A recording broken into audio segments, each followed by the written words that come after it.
Even the smartest people make mistakes.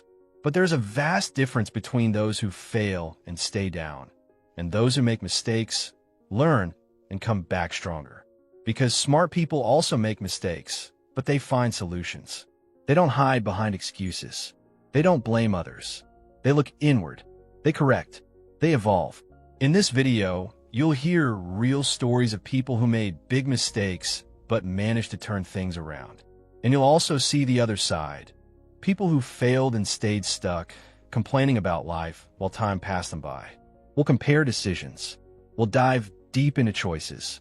You'll understand what separates failure from success. The price of authority, Marcelo's story, and the quantum computing craze. Marcelo, a brilliant software engineer, was always the genius of the group.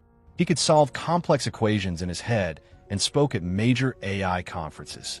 One day, he saw a striking ad from Google. Our new Willow chip does in 5 minutes what would take a supercomputer 10 million years.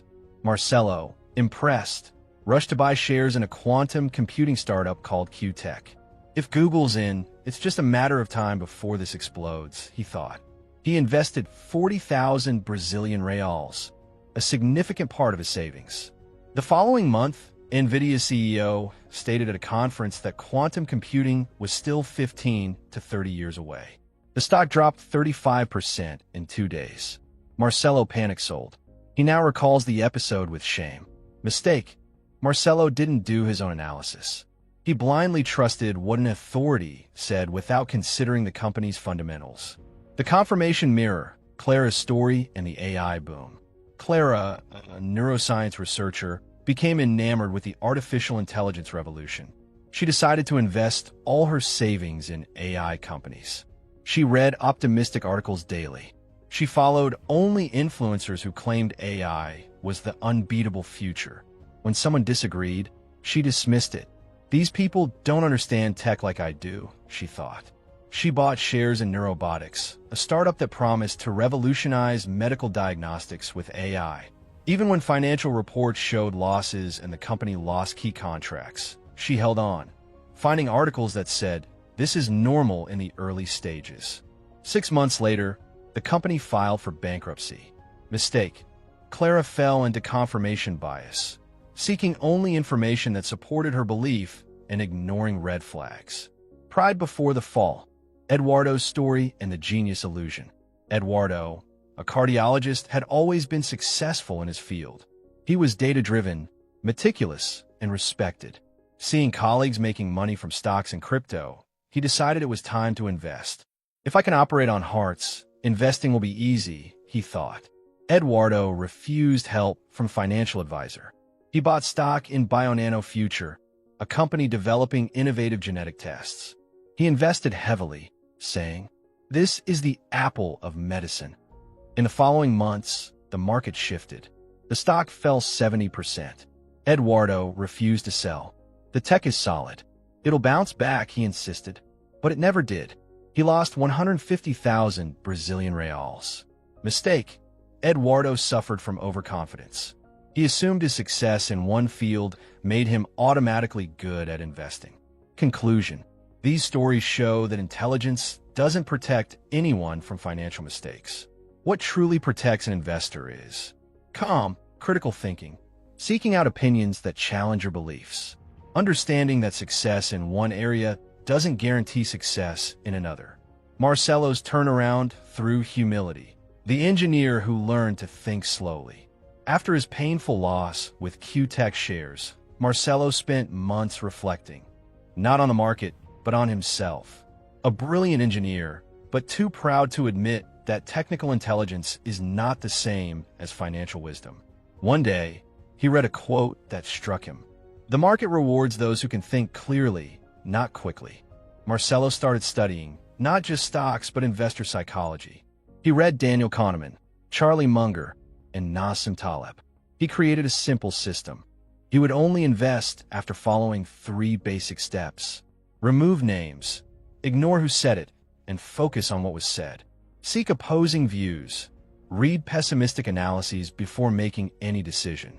Review past mistakes quarterly in a journal. With this new approach, he made a small, well-researched investment in NVIDIA after studying fundamentals, AI trends, and the company's financial health. 5 years later, he had tripled his capital and became a reference among his friends. It wasn't my intelligence that made me money. It was my humility in recognizing my limits, he said in a volunteer lecture to university students. Lesson: Marcelo learned to think slowly, became a disciplined and consistent investor, and began to teach, giving back to society what he had learned through pain. Clara's path to discipline, from obsession to emotional balance. After Neurobotics went bankrupt, Clara was devastated. How could someone so informed make such a big mistake? She went a month without reading tech news. She began meditating.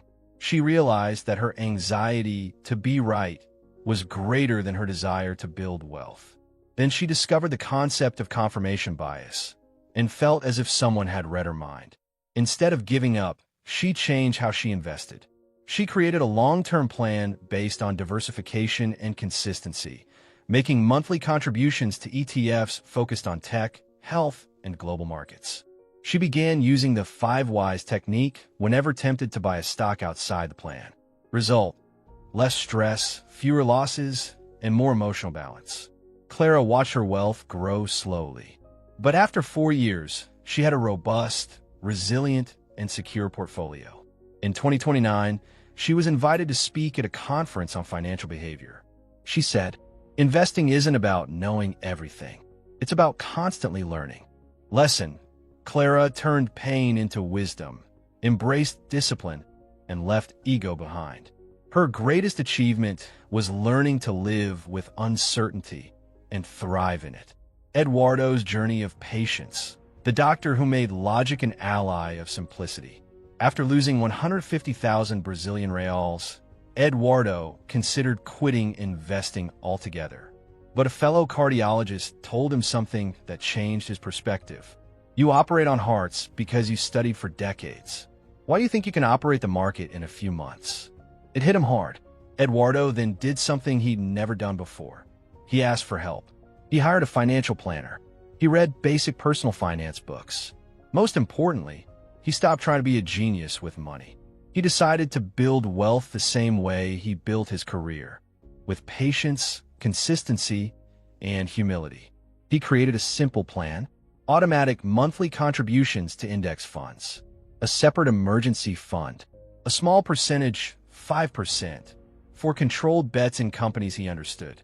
In the first 2 years, he found the process boring. But then, he started seeing results. More than numbers, Eduardo noticed a shift in mindset. He no longer reacted to fear or market euphoria. By 2030, upon retiring, he had full freedom, not just financial, but mental. "I thought knowing more was the key. I discovered the key was doing less, but doing it better." Back-end index pointing right lesson. Eduardo overcame overconfidence not with theory, but with practical humility.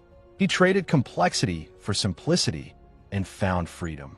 Final conclusion: intelligence is just the beginning. Mindset builds wealth. These stories show that it's not the mistake that defines the investor, but what they do after the mistake. Intelligence may put us in a position of advantage, but it's humility, discipline, and a long-term mindset that keep us there and help us grow. These 3 people started by losing due to overconfidence, but they won by accepting that learning is more important than being right.